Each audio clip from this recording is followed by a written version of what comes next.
புத்திபூர்ணம் மியாகவே சதுரயுகம் கோடி கால மக்களிடத்திலும் உள்ள சர்வ மூலமந்திர நிரூபிக மகான்மரை பகவான் சாலை ஆண்டவர்களே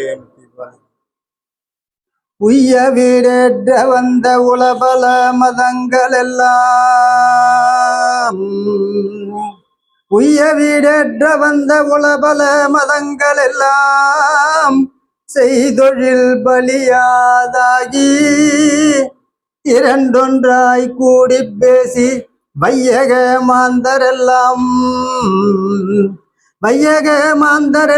வாழ்கவே வேணுமென்று மெய்வழி சாலை வந்து விளங்கி நின்றோங்கும் இந்நாளே. அனைவருக்கும் நமஸ்காரம். மூக்குக்கு வெளியே மூச்சு ஓடாத ஊன் உறக்கமற்ற நமது குலதெய்வம் பிரம்ம பிரகாச மெய்வழி சாலை ஆண்டவர்களின் திருவடி பணிந்து நான் எடுத்துக்கொண்ட தலைப்பு பாதம். அது ஏற்கனவே பேசியிருக்கேன், அதனுடைய தொடர்ச்சி இப்போ நம்ம பார்க்க போகிறோம். இப்போ பாதம்னாக்கா பாத தீட்சைன்னு சொல்லி வெளி உலகத்துலலாம் காலை தூக்கி தலைமையில் வச்சு அதுதான் பாத தீட்சை அப்படின்னு வெளி உலகத்தில் இதெல்லாம் நடந்துக்கிட்டு இருக்குது. அதே தெய்வம் வந்து இந்த பாதம்னா என்ன, இவனுடைய இந்த தூள பாதத்தை எடுத்து வச்சு மக்களை வந்து இது பாத தீட்சைன்னு சொல்லி ஏமாற்றி பொய்ப்பொருளை சம்பாதிக்கிறான். அது ஒன்றும் பிரச்சனை இல்லை. ஆனால் அவன் அது கடைசியில் எங்கே போவான் அப்படின்னா அந்த அசலை காணணும். அந்த அசலை காணவில்லைன்னா அது அவன் எங்கே போயிடுவான்னு கேட்டிங்கன்னா கடைசியில் நரகத்துக்கு தான் போவான். அப்படி நம்ம இந்த புராணங்கள்லாம் பார்த்தீங்கன்னாக்கா பிரம்மா வந்து அந்த இறைவனுடைய திருப்பாதத்தை பார்ப்பதற்காக அந்த திருமுடியை காண்பதற்காக 7 யுகமாக போனாராம். எவ்வளோ? 7 யுகமாக போய் கொண்டே இருக்கிறாரு. ஆனால் அவர் திருமுடி வளர்ந்து போய்கிட்டே இருக்குது. அப்போ திருமால் என்ன பண்ணுறாரு, நானே இந்த ரூபத்தில் போய் அவருடைய திருமுடியை பார்க்க முடியாது, அதனால் வராக அவதாரம் எடுத்து பூமியை தோண்டி போய் போகிறார். அவர் திருமுடி அண்ட முகடெல்லாம் கடந்து நிற்குதுன்னா அவருடைய திருவடி அதல பாதாளமெல்லாம் கடந்து நிற்கும் அப்படின்றதுனால அவர் பூமியை தோண்டின்னு போய் அவர் வந்து பார்க்குறாரு. அப்போ அவர் அந்த பூமியை வராக அவதாரத்து தோண்டின உடனே அவர் பாதத்தை போய் பிடிச்சதும் உடனே அந்த திருவடி இறங்கி வந்து அவரை தொட்டு தூக்குது. அப்போ எது வந்து அந்த அசலான திருமுடி அப்படின்றது தான் இப்போ நம்ம தெய்வம் நமக்கு கொடுத்துருக்குறாங்க. அதை நாம் பார்ப்போம். கொழுமுனையாம் கதிர்முனையிலாடும் பாதம், கொழுமுனையாம் கதிர்முனையிலாடும் பாதம், கோடான கோடி மறை புகழும் பாதம், தளிரிலை பூங்காய் பழமாய் சொரிந்த பாதம், சகல உயிர் ஜீவனிலும் ஆடும் பாதம், பழுதணுகாதாலயத்தில் நடன பாதம், பக்தருள கோயிலுள்ளம் புத்த பாதம்,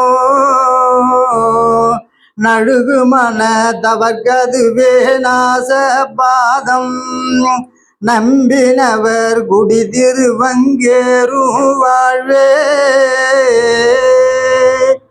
அப்போ இங்கே கொழுமுனையான் கதிர்முனையில் ஆடும் பாதம் அப்படின்னு சொல்கிறாங்க. கொழுமுனை அப்படின்னா இங்கே விவசாயம் தான் தெரியும்.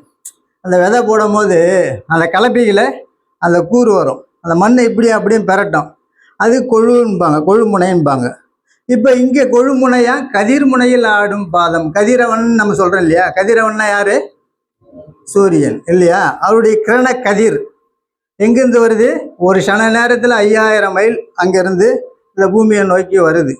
அதை போல் உன்னுடைய ஜீவ பிரகாசமாகிய அந்த ஞான சூரியனாகிய அந்த தேவபிரானுடைய அவர்களுடைய அந்த கொழுமுனையா அது கதிர்முனையில் ஆடும் பாதம்னு சொல்கிறாங்க. அந்த கதிர்முனை என்ன அப்படின்றத நாம் இதில் பார்த்தோம்னா அவங்க சொல்கிறாங்க, அவருடைய திருவாக்கு ஒரு தீயாக இருந்து நம்மளுடைய அந்த தேவபுரானுடைய திருவாக்கு அதை நாம் கேட்டு கேட்டு நம்ம வந்தோம்னா சகலத்தையும் அதுக்குள்ளே தான் வச்சிருக்கிறாங்க. அதை நாம் விரிவாக பார்த்துக்கிட்டே வருவோம். இப்போ ஆசீர்வாதம்னு சொல்கிறாங்க. பாதம்னா என்னது? ஆசீர்வாதம் சொல்றாங்க. ஆசீர்வாதம் வேற, அப்போ பாதம் வேற தானே. இப்போ இதுல நமக்கே புரியுது பாருங்க. ஆசீர்வாதம் சொன்னா ஒரு பெரியவங்க கிட்ட போய் என்னை ஆசீர்வாதம் பண்ணுங்கன்னு சொல்றோம். ஒரு திருமணத்திலையும் ஆசீர்வாதம்னு சொல்றோம். 16 பெற்று பெருவாழ வாழ்க அப்படின்னு எதில் சொல்றாங்க? காலத்துக்கு மேலே வச்சா சொல்றாங்க? நல்லா யோசனை பண்ணி பாருங்க. அப்போ அந்த திருப்பாதம்ன்றது என்னவாக இருக்கிறது? வாக்குல தானே சொல்றாங்க. அந்த திரு வாக்குக்கு தான் ஒரு பாதம் என்ற ஒரு பொருள் நம்ம புழக்கத்தில் இருக்குது. ஆனால் அதை நம்ம யாரும் இப்படி நம்ம பார்ப்பதில்லை. அப்போ தெய்வம் அதை உத்தரவு பண்ணுறாங்க. ஆசீர்வாதம் என்ற ஒரு எல்லை இருக்கிறது. ஆசீர்வாதம் என்றது ஒரு எல்லை இருக்கிறது. அந்த தெய்வீக மலை இருக்கிறது. அந்த மணிச்சிகரத்தின் ஒரு சரிவில் அது இருக்கிறது.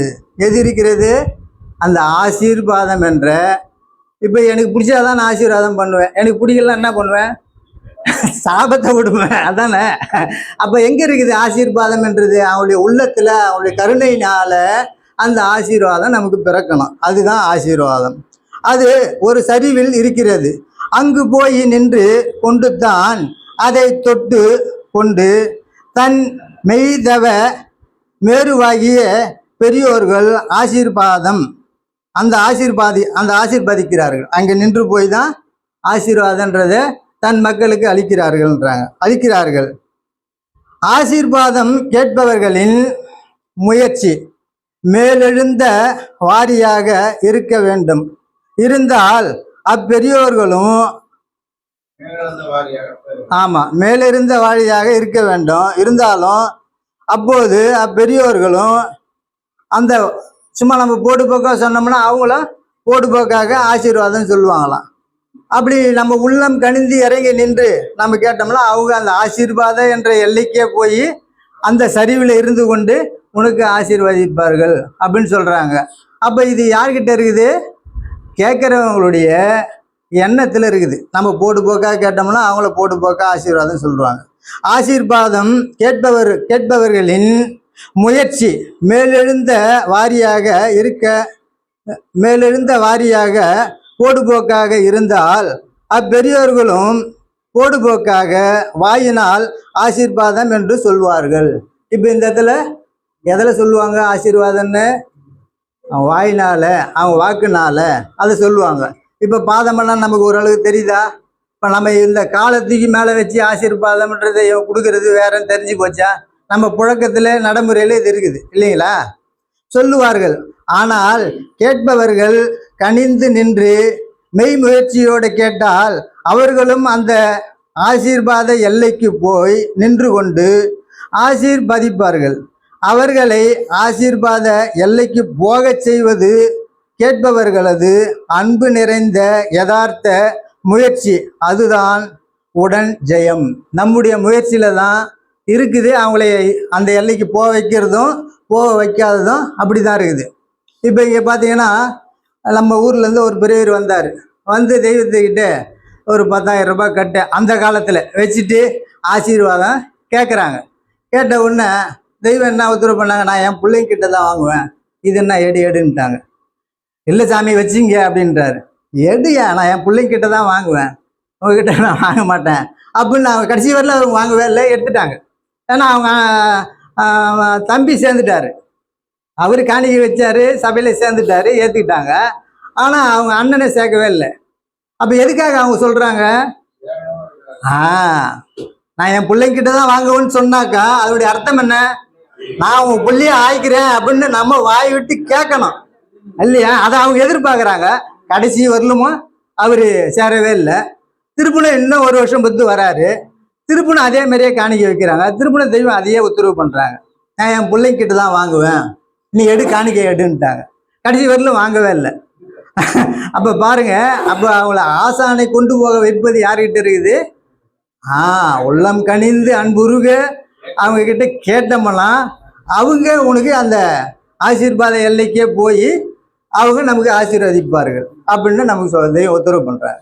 இப்போ பாய்மன வீட்டில் பேய் குடி இருப்பதால் இவன் அறிவு அடிமையாக இருக்கிறது.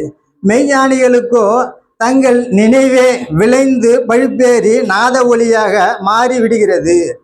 அவர்களுக்கு உலகம் ஒரு தூசியாக தெரியும்.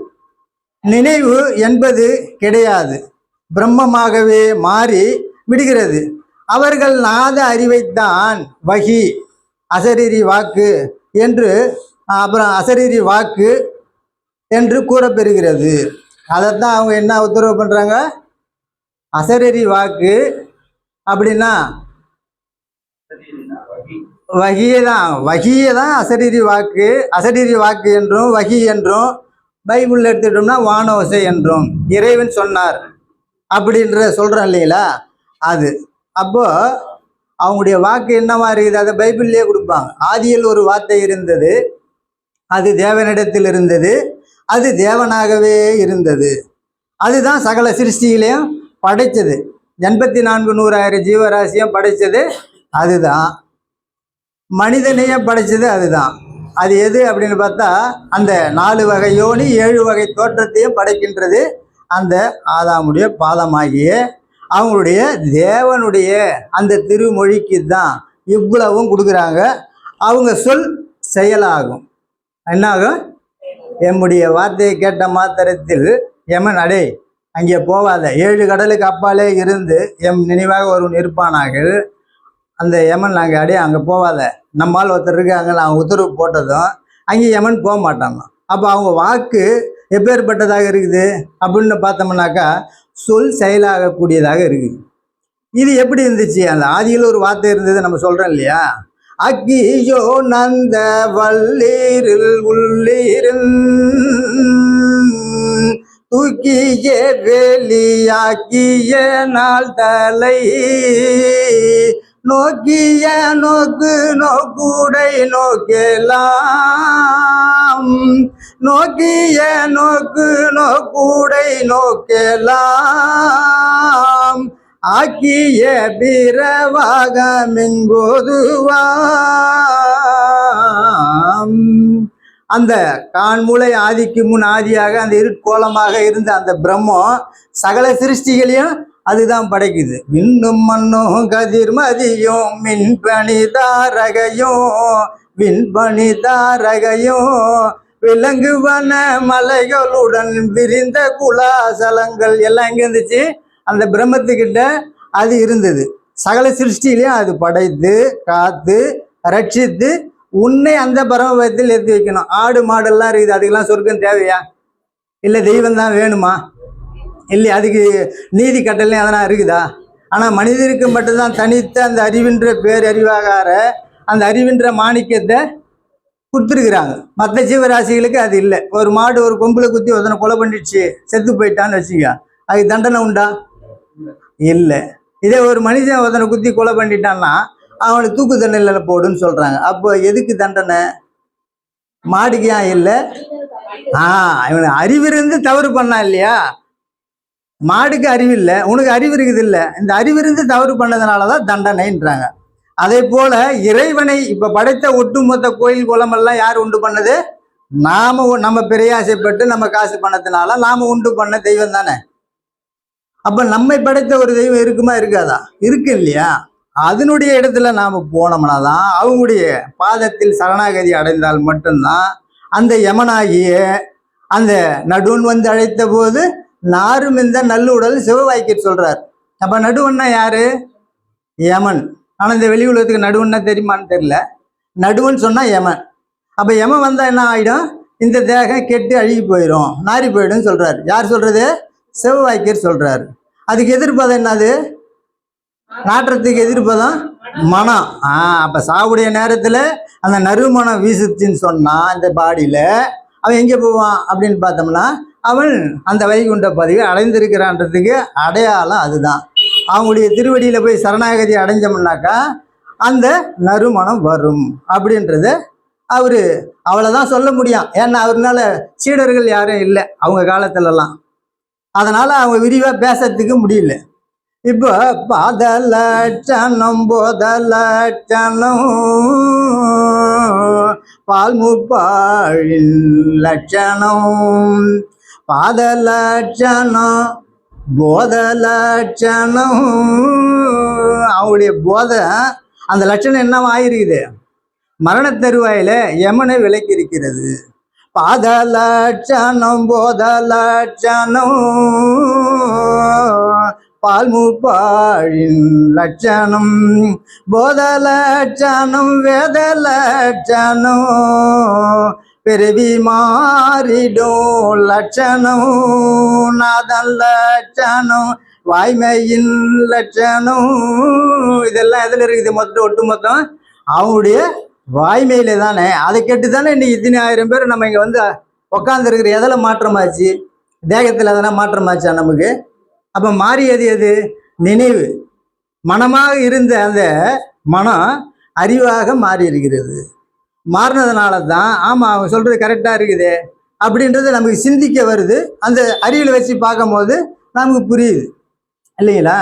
வீடான வடமேறு கிரியினிட பாதம் கிரியினிட பாதம் வேதமணி தாயன்வா லாம்பிகையின் பாதம் நீடாழி உலகிலேன என்று வீதி திருந்து நீதியுடன் என்னை ஆண்ட குருபரன்றால் காப்பாய். அந்த குருபெருமானுடைய அவருடைய திருப்பால் தான் அந்த அந்த தாள். தாள் என்றால் அவனுடைய தாடைக்கு பேர் இது. இது அசைஞ்சா என்ன வரும்?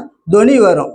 தாலோ தாலேலோ என்றன் சர்குருவான தனி கருணாகர தாலோ தாலேலோ. அவனுடைய அந்த திருப்பாதத்துக்கு தான் இவ்வளவும் சொல்றாங்க. அந்த திருப்பாதம் எங்க இருக்குது? வீடான வடமேறு. வடக்கு என்ன இருக்குது? இமயமலை இருக்குது. இமயமலை தானே. அங்க யார் இருக்காரு? சிவபெருமானு அந்த பனி சிகரத்துல இருக்காரு. அவனுடைய திருப்பாதத்தை தொட்டவனாதான் உனக்கு மோட்சம் கிடைக்கின்றது தான். இது அகமயத்துல நிறைய விஷயங்கள். தெய்வம் வந்து நமக்கு எல்லாமே இறைவன் எங்க குடியிருக்கிறாங்க? மனுஷனுடைய ஈசன் இருப்பிடம் மனிதனுடைய இருதயத்துல தானே. ஆனா வேதம் பூரா இருதயத்துல இருக்குதுன்னு சொல்லுது. ஆனா அதெல்லாம் படிக்காத நம்ம படிச்சுட்டு எங்க இருக்குதுன்னு சொல்றோம்? வடக்க அந்த பனி சிகரத்துல பனிமலைக்கு தேடி தானே போறோம். இன்னைக்கு டிவிலாம் பார்த்தோம்னா நியூஸ்ல போடுறான் அதை. சிவபெருமானது பனிலிங்கம் ஆயிருக்கு. அது மக்கள் கூட்டம் கூட்டமா போய் பார்க்குறாங்க. அதனுடைய அகமை பொருள் வேற. அதனால தொடர்ந்து வந்தீங்கன்னாக்கா அந்த நமக்குள்ள இருக்கின்ற அந்த இறைவனை நாம காணலாம். வேத வாயிலாகவும் அறிவின் வாயிலாகவும் நாம அறிவுல தெளிஞ்சு இறைவன் நம்மிடத்தில் இருக்கிறார். நீங்க அதை சொல்றீங்க, எல்லா வேதமும் சொல்லுது. ஆனா அதை காரணமானவா எதை கொண்டு பார்க்கறது? இந்த கண் கொண்டு பார்க்கலாமா? முடியாதா? அப்ப எந்த கண் கொண்டு பார்க்கலாம்? அறிவு கண் கொண்டு பார்க்கணும். எதை வச்சு பார்க்கணும்? அறிவு கண் கொண்டு அந்த இறைவனை நம்மால காண முடியும். இறைவன் தான் சகல சிருஷ்டியிலையும் படைத்தாங்க. அப்படி இருக்கும்போது அந்த இறைவனை அவர்கள் வேத வாயிலாக நான் எங்க இருக்கிறேன் என்றது ஜங்கமா சொல்லி வச்சிருக்கிறாங்க. அதை நாம தேடி ஆய்ந்து பார்த்தோம்னா நமக்கு தெரிஞ்சுக்கலாம். அப்போ அவனுடைய திரு ஆலவாய் சகலமும் நமக்கு அறியாது இருப்பதெல்லாம் மாற்றக்கூடியது என்னவா இருக்குது? அவருடைய திரு ஆலவாயா இருக்குது. வந்த வேதமாகிய ஆசான் திரு ஆலவாயே எழுதா மறை. எழுதா மாமறை. அந்த வேதமாகியது அது எழுதாத மறை. இப்போ 4 வேதம் நமக்கு எப்படி வந்துச்சு? பிரிண்ட் போட்டு தானே வந்துச்சு. அப்படிதான் வந்துச்சு இல்லையா? தெய்வ திருமேனிலிருந்து வரலையா? அந்த வேதம் பூராவும் அவங்களுடைய எழுதாத மறை யாரு அப்படின்னா குரு பெருமான் தான். நம்ம தெய்வம் அவர்கள். அவங்க இன்னும் இருந்தாங்கன்னா இன்னும் 1000 வேதம் நமக்கு இறக்கி கொடுத்துருக்குறாங்க. ஏற்கனவே தீயில 18 வேலையும் போயிடுச்சான். ஒரு வேலையுமே இவ்வளவு பெருசு இருக்கும். அப்ப அதெல்லாம் சங்கமா அவங்க இறக்கி தானே தந்தாங்க. அப்ப எழுதாத மறையாக அவர்கள் வாக்கு தான் இன்னைக்கு நம்ம 4 வேதமாக அதை வைத்து இன்னைக்கு நம்ம படித்து இந்த சபையை நடத்தி கொண்டு இருக்கிறோம் இல்லையா? அந்த எழுதாமறை என்பது ஆசானுடைய திருமேனி, அவங்களுடைய திருப்பாதம். அந்த திருமேனி ஒரு பாதம் இருக்குல்ல, அந்த திருப்பாதம் தான் அந்த கொழுமுனையா கதிர்முனையில் ஆடும் பாதம். இங்கே அதில் தெய்வம் கொடுப்பாங்க. அப்போ வந்த வேதமாகிய ஆசான் திரு ஆலவாயே எழுதாத மாமறை தேவ இனத்தின் பிறப்புக்கு என்று மட்டுமே ஆவிடை என்ற யோனியாக ஆசான் வருகிறார். இது மந்திர யோனி. ஆவிடை யோனின்னு நான் ஏற்கனவே பேசியிருக்கேன். உங்களுக்கு அது தெரிஞ்சுதான் ஞாபகம் தான் தெரியும். அப்போ ஆவிடை என்பது யாரு? ஆசானுடைய அவங்க திருவாய் அமுதுல மாற்றி பிறக்க வைக்கிறாங்க. அவருடைய திருவாக்குக்கு தான் அவன் வாயில, அதாவது அவனுடைய திருமுகத்துல பிறப்புது. நானிலந்தனிலே இங்கு நரஜென்மம் எடுத்தோரெல்லாம் முறை சங்கார அனுக்கிரகம் முடித்துமே மனுவாய் மாற்றி. அப்போ நான் இளந்தனில் இங்கு நரஜென்மம் யாரு? ஆசான் முன்னிலையில அந்த நரஜென்மத்தை எடுக்கிறாங்க. அவன் நரனா வந்தவன மாற்றி பிறப்பிக்க வைக்கிறாங்க இல்லையா? அவனுடைய வாக்கு வித்தினாலே பிறப்பிப்பது தான் அது. அப்போ ஆவிடை என்ற யோனியாக ஆசான் வருகிறார். இது மந்திர யோனி. அவருடைய வாக்கு பூரா என்னவா இருக்குது? மந்திரமாக இருக்கிறது. அப்போ அந்த மந்திர யோனி தனித்த மாசு மறுவற்ற யோனி பிரணவச்சுள் மூமுன்தீன் என்றும் அழைக்க பெறுகிறது. அவர் தில்லையில் நிகழ்த்தும் அருகுநுனி வாசலின் திருநடன ஒளி உனது பாவங்களை சங்கரிக்கும் அந்த நடன பாத சிலம்பொலி. இங்க என்ன கொடுத்துட்றாங்க? அந்த நடன பாத சிலம்பொலின்றாங்க. இப்போ நம்ம சிலம்புன்னு எதுக்கு சொல்றோம்? சிலம்பொலின்னா அதுக்கு பேர் தண்டை, சிலம்பு கிடையாது. கையில வந்து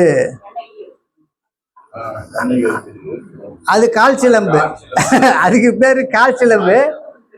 ஆமா, சரி. இந்த எங்க ஊர்ல பாத்தீங்கன்னா அந்த சிலம்புன்னு இந்த இதுக்கு ஆடுவாங்க, கரகத்துக்கு கையில மாட்டின ஆடுவாங்க. அதுக்கு பேரு சிலம்பு. இது கால் சிலம்பு இல்லைங்களா? அப்ப அதை வந்து ஔவையாரு கொடுக்குறாங்க. சீதக்கலவை செந்தாமரைப்பும் பாத சிலம்பு பல இசை பாட பொன்னர ஞானம் பூந்துகில் ஆடையும் வண்ணமருங்கவே வளர்ந்தழ கெரிப்பேன்றாங்க. இப்ப இங்க அது ஒலின்னு சொல்றாங்க. அந்த நடன பாத சிலம்பு, அந்த நடன பாத சிலம்பொலி நாதமும் அசையும் உன் தேகாதி அந்தத்தையும் குலுங்க செய்யும். அந்த திவ்ய நடனராஜன் நடத்தும் அசைவுகளையும் உன் காதில் ஒலிக்க தரிசிக்க வேண்டும். இப்போ இது என்ன ஆயிடுச்சு? நல்லா உன்னிப்பாக கவனிச்சாதான் நமக்கு தெரியும். அப்போ அவங்க பாதத்துக்கு அவங்க என்ன சொல்றாங்க? திரு ஒலி. அவங்களுடைய வசனம் இருக்கு இல்லையா? அதை கேட்டு சிந்தித்தோம்னா தேகாதி அந்தமும். எங்கள் அப்பா தெய்வத்தை பற்றி சொல்லிக்கிட்டு அப்படியே மாலை மாலையாக கண்ணீர் விழுவார், உடம்பெல்லாம் குலுங்கும். அப்போ அவங்க என்ன காட்சியை பார்த்து அவங்களுடைய அந்த அன்பினுடைய பிடியில் அவங்க மாட்டினதுனால தான் அவ்வளவும் வருது நமக்கு. இல்லைன்னா இந்த அன்பு வருமானா வராது. அப்போ ஜல் ஜல்னு கேட்குதா அப்படின்னாக்கா எது கேட்குது? இப்போ இவ்வளோ நேரம் பேசுறதெல்லாம் எது கேட்குது? அவங்களுடைய திரு ஆலவாய் அமுதை உண்டு உண்டு நாம் பருகணும்னா தான் அதுதான் நம்மளை மாற்றும், நினைவுகளை மாற்றும். ஒரு பையன் குழந்தை படிக்கிறான், அவன் வந்து ஒரு டாக்டர் ஆகணுன்னாக்கா ஒரு ஸ்கூலில் போயிட்டு ஒரு 10 வருஷம் 12 வருஷம் படிக்கிறான். படித்ததுனால என்ன மாற்றம்? அவனுக்குள்ள நினைவுகள் மாறிடுச்சு. அதானே? ஒரு இன்ஜினியரு அப்போ வாதியார் என்ன பண்ணுறாரு? அந்த போதனைனால இவன் சிந்தனையை மாற்றிடுறாரு. அப்போ அந்த ரீங்கார ஒரு குலவியானது எப்படி ஒரு புழுவை கொண்டு போய் கூண்டில் அடைத்து தான் கொட்டும் கொடுக்கன அச்சத்தினை ஊட்டி ஊட்டி ஏறுருவாகம் என்னவா மாறிடுச்சு? ஒரு புழுவு பறவை இனமாக மாறிடுச்சு. அதை போல் ஆசானுடைய அவனுடைய திருவாய் அருள் அமுதனை நம்ம உண்டு உண்டு உண்டுனாக்கா கேட்டுட்டு சும்மா போயிடுறதில்ல. அதில் என்ன சொல்லிக்கிறாங்கன்னு சிந்தித்து நம்ம அதை செயல்படுத்தணும். புரியுதுங்களா? அதுதான் அவங்க அதை சொல்றாங்க. ஒவ்வொரு மதமும் அபரஞ்சியே பத்தரை மாத்து தங்கத்தின் ஒளியைத்தான் நீங்கள் பார்த்திருப்பீர்கள். அப்போ ஒவ்வொரு மதமும், ஒரு மதங்கள்ல இப்போ எத்தனையோ 69 ஜாதி மதம் இப்போ நம்ம மெய்வழி சபையில இருக்கு இல்லையா? அது போல ஒவ்வொரு மதமும் அபரஞ்சியே பத்தரை மாத்து தங்கத்தின் ஒளியைத்தான் நீங்கள் பார்த்திருக்கிறீர்கள். அப்படிப்பட்ட 1008 மாத்து கொண்டது அபரஞ்சி. 1008 அபரஞ்சி கொண்டது.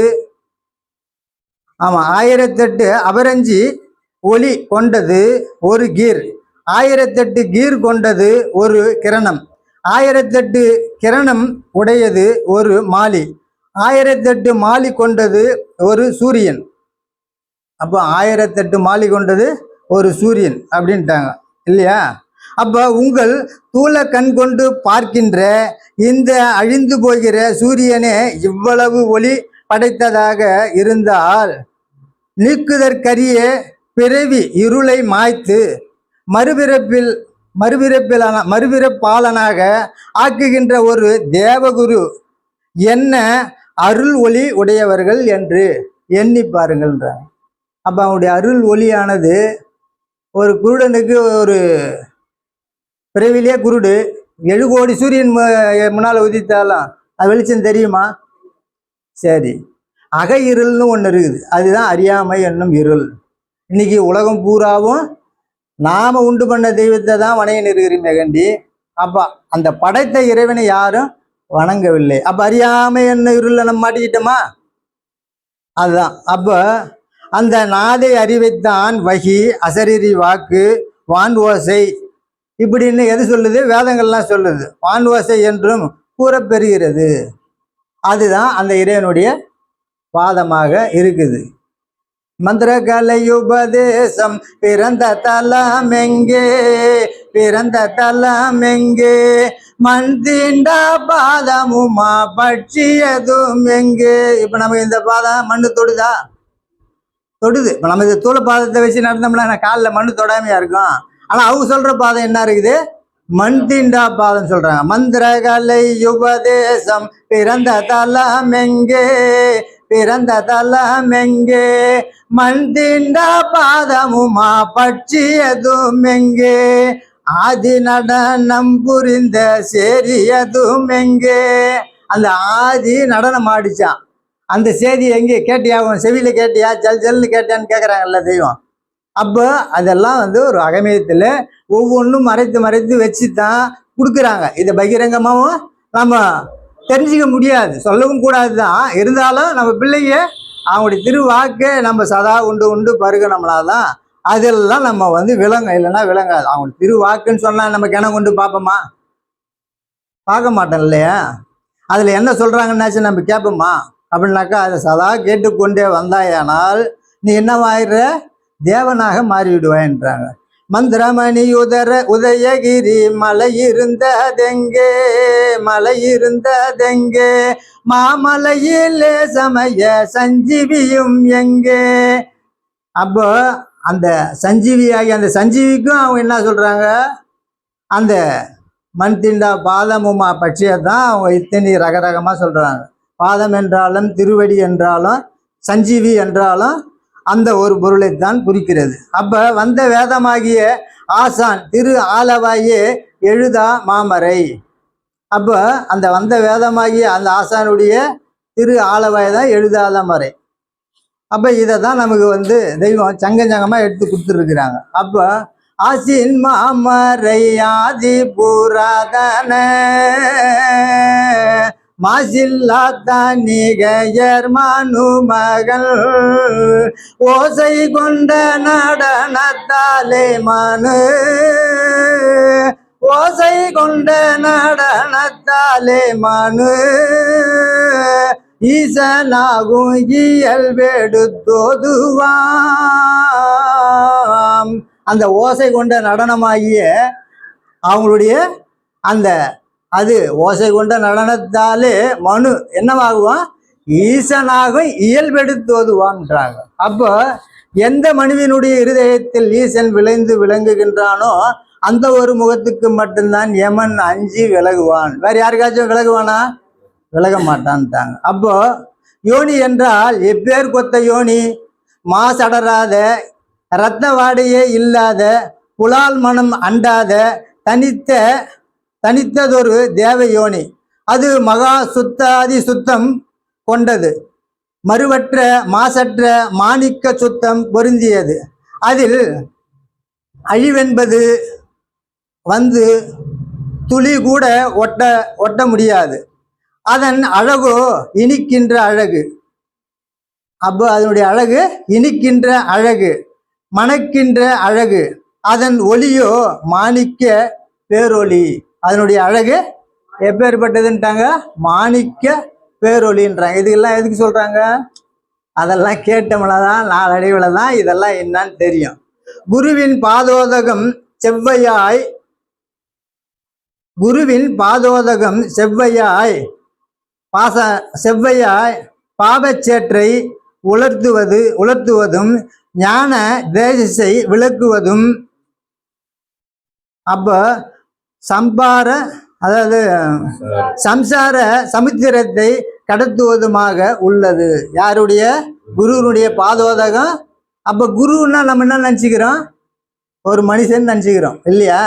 அந்த பரமனே உருவெடுத்து பாரிடை குருவாய் வந்த துறவலர் கரசேகாமில் தொன்மறை புகழும் தேவே அருணடை பாதம் நோவ.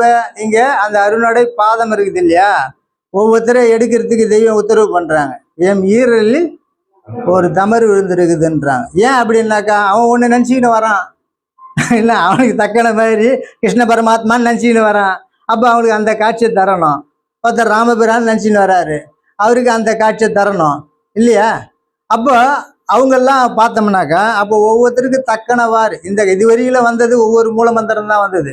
ஆனா இப்ப வந்தது என்னாச்சு? சர்வ மூல மந்திரம். உலகம் தோன்றிய நாள் முதல், மனுமுலை கண்ட நாள் முதல் இதுவரையில வந்துச்சு இல்லையா? மதங்கள் அத்தனையும் சேர்த்து ஒரே எல்லாம் சேர்ந்து வந்த ஒரு மந்திரம் தான் இப்ப நமக்கு தெரியும், சர்வ மூல மந்திரம் நிரூபிக. அப்போ எல்லா மூல மந்திரத்தை இன்னைக்கு நம்ம கிட்ட 69 ஜாதி மத மக்கள் ஒரே குலத்துல வந்து இருக்கிறோமே. பெருமாளை கும்புறவருக்கு யாரை காட்டணும்? பெருமாளை தான் காட்டணும். சிவனை கும்புறவருக்கு யாரு காட்டணும்? சிவனை தான் காட்டணும் இல்லையா? அப்ப இந்த உலகத்துல வந்து அத்தனை ஏசு பிரான வந்த போது என்ன காட்டணும் அப்படின்னு பார்த்தோம்னா அவ்வளோ தெய்வம் அதுக்கெல்லாம் அவங்களுக்கெல்லாம் தக்கபடி ஒவ்வொரு காட்சி தந்து அந்தந்த குணாதிசைகளுக்கு தக்க வேறு பொய் வேடம் போட்டு பயில் பண்ணி இச்சபெருங்க செய்து அந்த யமபடர் அச்சத்தினை கிளப்பி தடவி சந்நிதி இருக்கிறாங்க. இது சாதாரண வேலையா? முன் வந்த மெய்ஞான மகத்துக்களால யாராலும் செய்யவே முடியாத வேலை அது. அப்பேற்பட்ட வேலையை தான். அதனால தான் இந்த கலிகாலத்துல வருந்து ஒரு ஞானம் பெற முடியுமான்னாக்கா முடியாது. அப்படின்னு தெய்வம் என்ன பண்றாங்க? நாம பண்ண வேண்டிய தவம் எல்லாமே அவங்களே பண்ணிடுறாங்க. நம்ம போய் கையேந்தி நிற்கணும். இறைவனே அவனுடைய திருவாய் அமுத உன் அறிவு சம்மதிக்க, இதுல உனக்கு சந்தேகம் கேட்டு நம்ம தெளிஞ்சிக்கலாம் இல்லையா? அப்போ அது மாரி தான் தெய்வம் வந்து ஆட்கொண்டாங்க. அப்போ ஆமா, அப்போ இது வந்து எப்பேற்பட்டது அப்படின்னு பார்த்தா, இறுதி நேரத்தில் கசப்பு பெருவிரலுக்கு அந்த புறமாக வெளியேறுகிறது. அந்த ஒரு வாயில் ஆசான் திருவடியை அடைந்தவர்கள் மிகவும் மைனூட்டான நுட்பமான, அதாவது ஊசி முனைக்குள் பாயும் கூரிய முனை போல் மேல் நோக்கி செல்லும். அப்போ சுழுமுனை நாடி வழியாக அழைத்து செல்லப்படுவார்கள். யமபடரின் வல்லவத்தை முறியடிக்கின்றவர் தான் குருபிரான். அப்போ இந்த ஜீவனை அந்த யமன் கையில் படாத அந்த சுழிமுனி நாடி வழியாக கொண்டு போய் அந்த ஜீவ தேகத்துக்குள்ள நம்ம ஏற்றி வச்சிடுறாங்க. அதுதான் ரத்த மாமிசமற்ற தேகம், பிரணவ தேகம், சூக்கும தேகம், காரண தேகம், இப்படி கடந்து நம்மளை கொண்டு போறாங்க. அது எந்த ஒரு ஆயுதத்தினாலும் அதை வந்து தொட முடியாது. அப்போ அதை தான் தெய்வம் கொடுக்குறாங்க. அந்த ஞானிகள் சகல பிரளயங்களிலும் தன் சரீரத்தை துறக்க வேண்டியவர்களே. பஞ்சியின் இழைக்கும் நுட்பமான தமர் வாசல் கண்டு ஏற வல்லமை பெற்றவர்கள். எந்த ஆயுதத்தை கொண்டும் அவர்களை தொட முடியாது. அவர்கள் எந்த காலத்திலும் இருக்கலான்ட்டாங்க. அப்போ அஞ்ஞானமாகிய மூலத்தை கெடுப்பதும் சொல்றாங்க. அஞ்ஞானமாகிய மூலத்தை கெடுப்பதும் பிறப்பிற்கேதுவான கர்மத்தை ஒழிப்பதும் ஆகியது. குரு பாதோதகத்தை ஞான வைராக்கியம் பெறுதற் பொருட்டு பருகுக அப்படின்னாக்கா அவருடைய பாதோதகத்தை சதா காலமும் நாம பருகி வரணுன்றாங்க. அப்ப வைரம், அதாவது ஆக உலக ஜீவ மாணிக்கமோ மணக்கின்ற மாணிக்கமாகவும், அதாவது ஆக அக உலகத்து ஜீவ மாணிக்கமோ மணக்கின்ற மாணிக்கமாகவும் இனிக்கின்ற மாணிக்கமாகவும் உள்ளது. அதன் பேரண்ட பெருமானத்தில் மனத்தில் சிறிதளவு நீட்டினாலும் அது உன் நாசியை பிளந்து எரிந்துவிடும். அதன் இனிப்போ அளவிடற்கரியது. உலகின் இனிப்புகள் அவ்வளவையும் திரட்டினாலும் அந்த ஜீவமாணிக்கத்தின் இனிப்பில் கோடியில் ஒரு பங்கு இருக்குமா? இருக்காது. இன்னும் அதன் பேரொளியும் பேரழகும் பெருமிதமும் பரிசுத்தமும் வர்ணனை கெட்டாத பெரும் பரப்புடையவை. அப்போ அந்த ஜீவமாணிக்கம் என்பது எது? அவருடைய ஆசானுடைய அந்த திரு ஆலவாய் அமுதை உண்டு உண்டி பெருகிய குருகுலம் என்று மூக்குக்கு வெளியே மூச்சு ஓடாத ஊன் உறக்கமற்ற நமது குலதெய்வம் பிரம்ம பிரகாச மெய்வழி சாலை ஆண்டவர்கள் திருவடி பணிந்து என் முத்தி பேரூரை மீண்டும் தொடரும். அனைவருக்கும் நமஸ்காரம்.